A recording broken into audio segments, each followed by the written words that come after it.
Dans l'actualité de ce jeudi, mort mystérieuse d'un homme au rond-point Liberté 5 cet après-midi.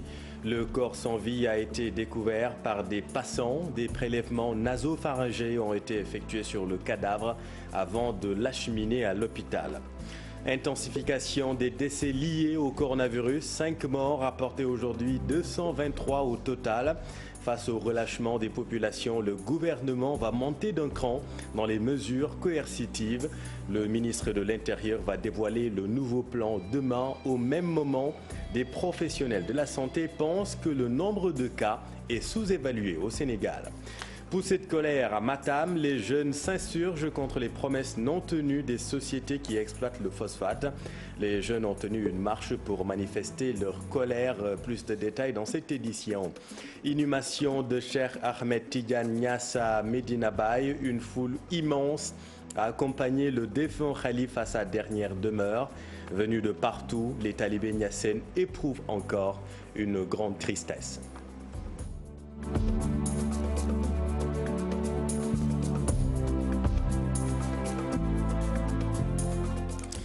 Un homme âgé d'environ 55 ans a été retrouvé mort au niveau du giratoire de Liberté 5 cet après-midi. Comme vous le voyez sur ces images, le corps a été acheminé à l'hôpital. Par les sapeurs-pompiers. Auparavant, un test PCR a été effectué sur la dépouille. L'identité de l'homme n'est pas encore connue. La police a ouvert une enquête. 223 personnes ont succombé à la Covid-19 au Sénégal. 5 morts sont rapportés aujourd'hui, 177 nouvelles contaminations.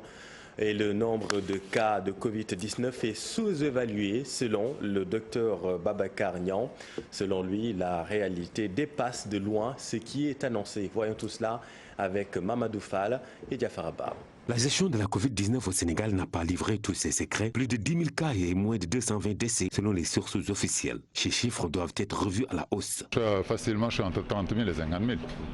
Et je vous dis, quand on a les morts médiatisés là, des grandes personnalités, imaginez qu'un seul mort doit correspondre au moins à 10 ou 20. Docteur Babacar Niang va jusqu'au bout de ses pensées. Pour lui, le Sénégal doit se pencher sur un programme de soins. Il y a un programme d'études pour savoir mais il faut un programme de soins. xam nga xam yaa ngi xool différence boobu programme boo xam ne dañuy jàngat feebar bi ci nit ñi ak programme boo xam ne dafa uute ak programme boo xam ne dañ lay wax nu ñuy faje ñi pour ñu mucc. Des menaces n'en manquent pas. Par hasard, c'est par hasard, mon agent des impôts m'a rappelé que j'ai eu une créance qui était en cours.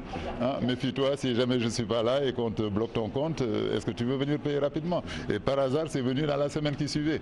Bon. Le docteur prescrit la chloroquine. La Névéquine, on la connaît depuis plus de 100 ans. Elle n'est pas toxique à dose normale. Donc, et on sait qu'elle a 2 effets qui sont connus mondialement. Un effet sur l'immunité, elle augmente ton immunité pour te défendre contre des microbes. Deuxièmement, c'est un anti-inflammatoire. Concernant certaines personnalités qui meurent de la Covid-19, M. Niang pense. Dans le processus, quand ça commence à arriver, une personne connue avec cette maladie-là qui a été traitée comme une maladie honteuse, bon, c'est vrai qu'une personnalité se dit, bon, je vais m'arranger. La situation est alarmante au Sénégal. Les autorités doivent faire appel à toutes les compétences afin de venir à de la Covid-19. Merci Mamadou. Port obligatoire de masques, les réfractaires seront sanctionnés. Une nouvelle mesure prise par les autorités. À Rufisque, la décision est bien accueillie. Toutefois, les populations souhaitent une bonne vulgarisation de ce nouveau plan de lutte. Ousseynou Cham, Ahmadou Bambassamb. La décision de l'État de corser les sanctions sur le non-respect du port obligatoire de masques barrières est bien perçue chez les populations de Rufisque. Certaines se disent en phase avec cette mesure au regard de l'ampleur de la pandémie, mais aussi de cette liste de morts emportées par la Covid-19 qui ne cesse de s'allonger. J'approuve bien cette décision, mais il faut de la fermeté. On ne peut plus tolérer ça, on ne peut pas rester comme ça les bras croisés. L'État quand même, c'est une puissance. Donc il faut que l'autorité de l'État se sente de partout, surtout face à cette pandémie. On ne peut pas rester comme ça quand même. Ouais, on sent une pagaille, chacun fait ce qu'il veut, donc il faut que ça arrête. On revient d'une fête religieuse et il y a les gens de l'intérieur qui étaient partis passer leur fête en famille. Et vraiment, il y a beaucoup de risques.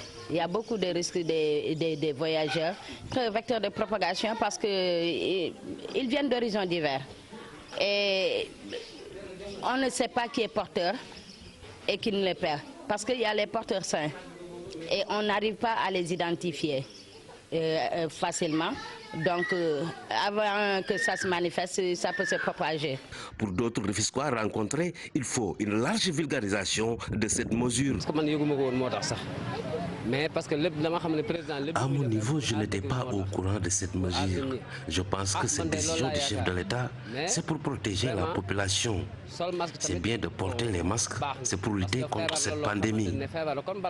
Avec cette tabaski et les problèmes de la vie, les gens versent dans le relâchement. Mais il faudra s'y habituer. Vous voyez, moi je n'ai même pas porté mon masque. C'est vraiment dommage. Ce n'est que du laxisme. Et souvent, les conséquences sont fâcheuses. Rappelons que depuis le premier cas noté le 22 mars dernier, 575 cas positifs ont été enregistrés dans le département et 9 personnes emportées par la pandémie du coronavirus. Des mesures de coercition sont donc prévues, des amendes pouvant aller jusqu'à 10 000 francs CFA. Le chef de l'État, Macky Sall, a demandé en conseil des ministres, au ministre de l'Intérieur et au ministre des Forces armées de déployer sur le terrain un dispositif spécial de régulation et de contrôle de l'accès aux plages et des rassemblements publics sur l'étendue du territoire national. Une situation qui démontre encore une fois la difficulté pour les autorités de faire respecter les gestes barrières. Ibou Diouf. La Covid-19 sous nos cieux, la vitesse de propagation est difficile à appréhender. Avec cette pandémie, le constat est alarmant. Les chiffres des victimes ne cessent de grimper. Et l'on s'interroge pourquoi une importante partie de la population a toujours du mal à respecter les mesures barrières. Le combat est double dès lors. Autorités sanitaires et étatiques s'investissent pour contenir le mal Covid. Ensuite, elles devront chercher la stratégie payante, un combat ô combien complexe, celle de l'adhésion de la population aux règles de distanciation sociale. Pour mesurer le degré de l'entêtement de certains citoyens, le relâchement aussi, l'on peut juste prendre l'exemple du port de masque, difficile de faire l'unanimité. Pourtant, les chiffres sont graves. Les taux de l'incidence hebdomadaire, le nombre de taux de tests positifs effectués, l'état de capacité d'accueil des structures sanitaires, le nombre de malades graves en réanimation.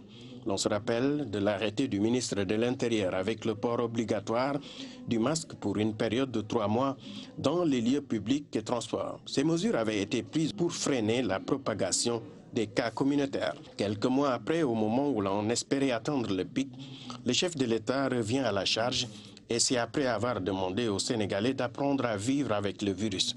Une autre guerre contre les récalcitrants, je veux dire ceux qui ne font pas usage de leur masque dans les lieux publics, dans les transports et autres. Cette fois, pour plus de résultats, l'armée sera sur la première ligne avec un dispositif spécial de régulation et de contrôle sur l'étendue du territoire national. Gare aux désobéissants. Le ministre de l'Intérieur fera face à la presse demain vendredi. Aly Ngouille Ndiaye annoncera les nouvelles mesures pour briser la chaîne de contamination. Et puis à Kaolack, le défunt Khalife a été inhumé. Cheikh Ahmed Tidiane Niass repose désormais aux côtés de Cheikh al-Islam. Vous le savez, Cheikh Mahi Niass est ainsi donc le nouveau Khalife. Vous avez suivi la cérémonie sur TFM en direct et au fin de lutter contre le coronavirus, des masques ont été distribués par la mairie de Kaolack, et des masques et des gels hydroalcooliques aux talibés venus par milliers à la cité religieuse. À Denver, aux États-Unis, le consul rencontre en ce moment la communauté sénégalaise suite à l'incendie qui a emporté, vous le savez, 5 compatriotes. Nous y reviendrons. Et puis sur Twitter, le chef de l'État a adressé ses condoléances attristées aux familles des victimes. C'est une affaire très grave que nous suivons de près, affirme Macky Sall. Ici, à Guédiawaye, dans la banlieue de Dakar, la famille des victimes est encore, comme vous pouvez l'imaginer, inconsolable. Elle attend avec impatience les résultats de l'enquête. Voyons tout cela avec Habib Faye et Moudou Diop. À la fleur de l'âge, Djiby Diol a entrepris son dernier voyage. Les derniers instants de sa vie, il les partageait avec son épouse et son enfant. Une famille sous un choc terrible trouvé à Guédiawaye. Personne ne pouvait l'imaginer. 5 membres d'une même famille s'en vont, laissant derrière des amis et parents perdus dans la tristesse. Denver Post informe d'un acte criminel. L'incendie, d'après le Denver Post, on nous parle qu'il y a une main criminelle derrière. Mais maintenant, comme c'est les autorités policières américaines qui sont en train de mener l'enquête, et je pense qu'ils vont aboutir à un résultat. Un jeune talentueux, respectueux et plein d'ambition n'a pas pu sauver son âme dans l'incendie. Djiby Diol, ingénieur à Colorado, est parti à jamais. Sa famille attend impatiemment les résultats de l'enquête. Attendant les enquêtes qui seront menées, peut-être on sera édifié à la suite. Ils sont tous inconsolables, ses amis et parrains. Les témoignages sont unanimes. Djiby était un ami, c'était quelqu'un de très discret. Il aimait réunir ses amis et organiser des matchs de football. Même son dernier voyage, c'est ce qu'il a perpétué. Ça nous a fait très mal lorsqu'on a appris la triste nouvelle. Une mort atroce qui ne dit pas son nom. Un incendie qui a commencé toute une nuit pour être atteint le lendemain. C'est vraiment pénible. C'est moi qui l'ai inscrit à Colorado Mountain College CMC après l'équivalent de son bac. Il s'est inscrit, il a fait la licence, l'équivalent de la licence. Et après ça, il est parti à Fort Collins. L'autopsie est en cours, affirment ses parents. Impossible d'accéder dans le domicile mortuaire. Un accident gravé à jamais dans les mémoires. Merci Habib. Alors maintenant à Matam, manifestation de colère des jeunes de la zone minière de Matam ayant assez des promesses jamais tenues selon eux des sociétés qui exploitent les phosphates et de l'accaparement de leurs terres. Ils ont tenu une marche à Matam, une manifestation qui a été autorisée mais les marcheurs ont improvisé l'itinéraire, ce qui a un peu compliqué les choses, vous allez le voir avec Ali Bandeniang. Ce sont des jeunes qui tenaient à manifester leur colère dans les rues de Amadou Ounaré. Les populations s'insurgent contre le non-respect des engagements des sociétés d'exploitation des phosphates de Ndendori. Malgré l'autorisation de cette marche par le préfet, les manifestants ont forcé les barrages pour se retrouver devant la mine de la Somiva.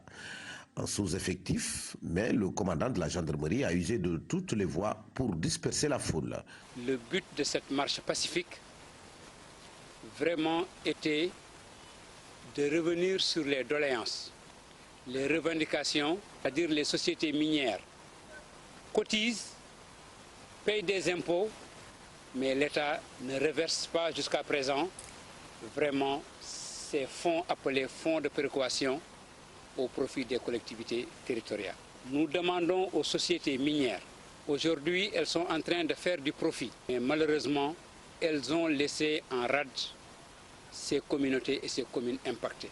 C'est pourquoi dans le cadre de la responsabilité sociétale de l'entreprise, nous demandons au lieu des appuis ponctuels qu'ils sont en train de faire, donner des moutons de Tabaski, donner des billets de la Mecque, attendre des finales des jeunes pour donner des coupes et des trophées. Ce n'est pas de ça que nous voulons. Nous voulons qu'ils financent des projets structurants dans des secteurs sociaux comme l'éducation, la santé ou bien l'hydraulique. Ce sont ces projets structurants qui peuvent impacter au niveau des communautés. Aujourd'hui, au niveau de l'école, nous avons beaucoup d'abandon. Il y a des priorités de l'éducation qui sont là. Nous voulons que ces sociétés minières prennent en charge vraiment ces problèmes au niveau de l'école. Après cette chaude journée à Amadou Ounaré, reste seulement à savoir la suite de cette manifestation qui défraie la chronique en ce moment dans la région de Matam. Merci Ali. Grève du Sudgis, les greffiers ad hoc ne sont pas en mesure d'assurer l'intérim des 1200 travailleurs de la justice en grève, a déclaré Maître Boun Aya Malik Diop. Le Sudgis qualifie d'illégal l'initiation de 38 agents de l'administration pénitentiaire au métier de greffier. Les syndicalistes accusent le garde des Sceaux de ne pas jouer franc jeu avec l'opinion publique. Mohamed Samb et Youssou Barro. Le bras de fer entre le SYTJUST et le ministre de la Justice, Malick Sall, est loin de connaître son épilogue. Les travailleurs de la justice déversent leur colère sur le garde des Sceaux qui autorise la formation de 38 agents de l'administration pénitentiaire au métier de greffier pour pallier à la grève du SYTJUST. Ça ne peut pas être une solution. Parce que ce n'est pas seulement des greffiers qui font la grève, c'est plus de 1200 agents qui font la grève, parmi lesquels il y a 400 greffiers. Donc vouloir suppléer 1200 travailleurs, 400 greffiers par 38 agents de l'administration pénitentiaire mal formés, formés en 10 jours, alors que pour avoir un greffier plume à la main, il faut 2 ans de formation, c'est du saupoudrage, c'est tromper l'opinion publique. Maître Aya Boun Malick Diop s'en prend au ministre de la Justice et l'accuse de faillir à sa mission. Le président de la République lui a donné des directives allant dans le sens de régler les problèmes, il ne l'a pas fait. Le président de la République lui a donné des directives allant dans le sens de calmer la tension sociale, il ne l'a pas fait. En lieu et place, pour masquer ses carences, il a donné de fausses informations au gouvernement jusqu'à l'induire en erreur pour que ce texte de l'école soit signé de manière unilatérale. Non sans évoquer la position de l'Union nationale des syndicats autonomes du Sénégal, le secrétaire général de l'UNSAS liste les revendications du SYTJUST. La mise en œuvre du protocole d'accord du 17 octobre 2018. La publication au journal officiel des décrets numéro 2018-2259 du 14 décembre 2018. Du décret 2018-2260 du 14 décembre 2018 et 2018-2261 du 14 décembre 2018. Qu'il soit le syndicat des travailleurs de la justice ou la tutelle, aucune des deux parties ne lâche du lest. Pendant ce temps, l'UNSAS s'approprie le combat du SYTJUST et décide de dérouler un plan d'action qui ne fait que commencer. Merci Mohamed. Dans le chapitre éducation, c'est ce jeudi qu'a démarré la première série d'examens professionnels avec le CAP, le certificat d'aptitude professionnelle. 3772 candidats sont en lice et répartis dans 27 centres. Les examens se dérouleront sans couac selon la tutelle. Au même moment, les élèves pensent que le programme est loin d'être terminé pour passer un examen. Fadbinte Conté et Tierno Laurent Mendy. Les premières épreuves des examens du certificat d'aptitude professionnelle ont démarré ce jeudi sur toute l'étendue du territoire national. Ces examens marqués par une situation particulière avec la Covid-19, au lycée industriel Maurice Delafosse, le dispositif sanitaire a été respecté. Le ministère organise pas moins de 129 examens dans les différents ordres, à savoir le CAP, le BP, le BT, le BTS et les examens des branches professionnelles. Donc cette année, aujourd'hui, on démarre le certificat d'aptitude professionnelle, le CAP, en industrie et en commerce. Il était important pour moi de venir constater de visu que l'examen a bien démarré ici à Dakar et d'après ce qu'on m'a dit aussi dans toutes les régions du Sénégal où nous avons des examens de CAP qui démarrent ce matin. Les élèves sont venus en respectant le protocole sanitaire, la distanciation physique, le lavage de mains, le port des masques et ça nous rassure. Plus de 4 mois sans cours, ces examens après un mois de reprise ont été organisés sans anicroche, selon le ministre de la formation professionnelle qui faisait le tour des centres d'examen. L'État a pris toutes les dispositions pour redémarrer les cours le 25 dernier. Et c'est tout heureux qu'on a pu constater que les enseignements-apprentissages ont démarré. Les élèves, les apprenants ont pu terminer leur programme pour ceux qui sont de la formation professionnelle. Et c'est tout heureux aujourd'hui qu'on constate qu'ils sont venus en masse faire leur examen. Pourtant, les candidats estiment qu'un seul mois de cours, c'est peu pour faire un examen, car le programme est loin d'être terminé. On peut dire que c'est difficile parce qu'on a arrêté les cours au début du mois de mars. Je suis revenu faire un mois de cours, c'est le mois de juillet. Et après, on a arrêté les cours depuis lors. Ce n'est pas évident du tout. Nous avons le sentiment d'être sacrifiés. Avec ces examens, nous n'avons même pas fait un mois de cours et il veut qu'on fasse un examen. Ce n'est pas évident. Pour cette première série d'examens professionnels, 3772 candidats sont en lice et sont répartis dans 27 centres d'examen. Alors maintenant, dans le sud, où le maire de Simbandi Balante Famara Kalberkan réclame le programme d'appui aux communes et agglomérations du Sénégal, PACASEN. Le maire précise que jusque-là, seules les communes de Sédhiou, Bounkiling, Goudomp et Marsassoum ont pu bénéficier de ce programme dans la région. Le maire de Simbandi Balante que nous écoutons avec notre équipe à Sédhiou. Le président de la République, lors de la rencontre des maires avant les élections, avait promis que les collectivités territoriales bénéficieront du PACASEN rural. Il avait instruit notre ministre en charge pour que diligence soit faite à ce dossier-là.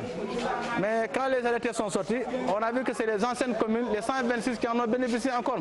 Or, aujourd'hui, il y a un besoin d'investissement qui s'est fait sentir dans cette région de Sédhiou. Et nous avons besoin de plus de financement pour encore faire face aux difficultés que nous rencontrons dans les écoles. Il y a des villages où pour passer même en saison de pluie avec un véhicule, c'est difficile. Donc on a besoin de plus d'investissement dans ces localités-là. C'est pourquoi nous demandons à notre ministre en charge des collectivités locales vraiment de tout faire pour que les autres communes qui n'ont pas bénéficié de ce financement-là puissent vraiment en avoir. Parce que le PACASEN, c'est une nécessité pour la zone rurale. Le PACASEN est venu à son heure. Le PACASEN, ça doit être le PACASEN de la zone rurale. Donc, lançons un appel au président de la République pour qu'en tout cas, diligence soit faite afin que vraiment nous puissions bénéficier en tout cas de ce fonds de concours spécial pour faire face aux exigences de développement dans nos localités. Et puis en politique, ça bouge au parti Réumi. Le colonel Kébé démissionne de son poste de secrétaire général national en charge de la défense et de la sécurité au sein de Réumi pour convenance personnelle, dit-il. Toutefois, colonel Kébé réaffirme son engagement politique pour une opposition forte et audible au service exclusif des Sénégalais et du Sénégal. À Saint-Louis, 90 jeunes issus de plusieurs régions du Sénégal ont été formés dans les projets verts. Le but est de faire face au changement climatique et d'adopter d'autres méthodes pour réduire les risques qu'encouragent certaines villes comme Saint-Louis menacées par l'avancée de la mer. Ousseynou Diop, Habib Seck. Ces jeunes, au nombre de 90, issus de plusieurs régions du Sénégal, vont contribuer à lutter contre le changement climatique grâce à l'Association pour la recherche, action, développement et environnement au Sahel. Ils ont ficelé 6 projets au total. Le but est d'insister les jeunes à adopter les bons comportements dans l'entrepreneuriat vert et dans les technologies climatiques. Rattrapé par le réchauffement climatique, il y a la dégradation de l'environnement. Donc, qui dit la dégradation de l'environnement dit considérablement qu'il y a des problèmes qu'il faudra pallier par rapport à ça. Donc en faisant la conception du projet, l'ARADES a rendu compte qu'il fallait adapter la protection de l'environnement, mais aussi l'utilisation des énergies. Aujourd'hui, le changement climatique touche plusieurs villes au niveau national. Des villes comme Saint-Louis sont menacées par l'avancée de la mer. Pour les experts, ces jeunes se chargeront d'appliquer à la lettre ces mesures pour une meilleure prise en charge des questions environnementales. C'est un challenge. Mettre en place une entreprise est un challenge. Ces jeunes ont eu quand même le flair, mais également le courage d'investir dans le vert, parce que c'est un processus de changement de comportement et qui ne s'acquiert pas très vite. Il faut quand même en faire des success stories qui pourront servir aussi bien la population locale que la population nationale et même sous-régionale. Ces 90 jeunes ont été capacités en utilisation technologique dans les domaines traditionnels et modernes, en transformation responsable des produits locaux, en agriculture bio associée à l'intelligence artificielle. Ils sont des soldats de l'environnement et mettront en place des projets verts pour lutter contre le changement climatique. Merci Ousseynou. Et puis sur l'international présidentiel en Guinée, Alpha Condé est désigné candidat de son parti, le RPG, Rassemblement du peuple guinéen, à l'élection présidentielle en octobre prochain. Le président pourrait donc briguer un 3e mandat à 82 ans, une candidature qui risque de raviver de nouvelles tensions en Guinée. Toujours sur l'international, 48 heures après les explosions au port de Beyrouth, Emmanuel Macron, le président français, est en visite au Liban pour témoigner sa solidarité. Il a appelé les dirigeants libanais à faire des réformes, surtout dans le secteur de l'électricité. Voyons tout cela avec Fatima Touré. Emmanuel Macron s'est adressé au peuple libanais et à la classe politique du Liban à Beyrouth en visite dans ce pays 48 heures après l'explosion au port de la ville qui a fait environ 137 morts et 5000 blessés. Le président français a exprimé sa ferme volonté d'organiser l'aide internationale pour le Liban. Il déclare que la France a déjà envoyé des secouristes et des médicaments. Au cours de sa visite, le président français soutient qu'aujourd'hui, il faudrait impérativement que les autorités libanaises fassent des réformes tant exigées par la communauté internationale. Ces réformes concernent principalement le secteur de l'électricité. Selon Macron, il persiste et signe que si ces réformes ne sont pas faites, le Liban continuera de s'enfoncer. Macron a également appelé les dirigeants libanais à un profond changement pour sortir de l'impasse politique et économique. Merci Fatima. Et puis en sport, la Fédération sénégalaise de football annonce le lancement des travaux de la pose du gazon synthétique au stade Magnan Soumaré de Thiès pour ce samedi. La Première Ligue en Angleterre qui rejette les 5 changements autorisés pour la saison prochaine. La reprise du championnat de rugby espéré pour bientôt en Afrique du Sud. Le round-up de l'Actu Sport avec Cher Sadibou Diarra. La pose d'une pelouse synthétique au stade Magnan Soumaré de Thiès est en bonne voie. Dans un communiqué, la Fédération sénégalaise de football annonce le démarrage des travaux ce samedi 8 août. Une réflexion aux frais de l'instance fédérale dans le cadre du programme de développement Forward de la FIFA. Les travaux seront terminés en 2021 pour le grand bonheur des 4 équipes professionnelles de la ville de Thiès. Pendant ce temps, le défenseur sénégalais Arfan Gueye part chercher du temps de jeu dans le championnat de Belgique. Le joueur de 20 ans formé à Dakar-Sacré-Cœur quitte Lille après 2 années dans l'antichambre de l'équipe première pour rejoindre Moucron. C'est presque le chemin inverse pour Mamadou Diatta. Le milieu de terrain de 20 ans va évoluer cette saison sous les couleurs du FC Pau en Ligue 2 en France. Le joueur formé au Cayor Foot est prêté pour 1 an avec option d'achat par le club Bruges, champion de Belgique. Mamadou Diatta qui pour le retour à la normale. 3 changements par rencontre, une décision pour garder les repères sur le plan de la gestion physique. Rugby en Afrique du Sud, la discipline pourrait reprendre dans quelques semaines. Le ministre des Sports du pays africain le plus touché par la pandémie de coronavirus, Nati Tadwa, a annoncé ce jeudi une reprise à huis clos à condition de respecter certains protocoles sanitaires. Une décision qui réjouit le directeur général du rugby sud-africain qui espère la tenue des premiers matchs d'ici début ou mi-septembre prochain. Voilà, c'est la fin de cette édition. Merci de l'avoir suivi. L'info continue dans Soir d'Info. C'est à vous, Aram. Vous recevez ce soir Monsieur Seydina Alioune Boli. C'est à vous.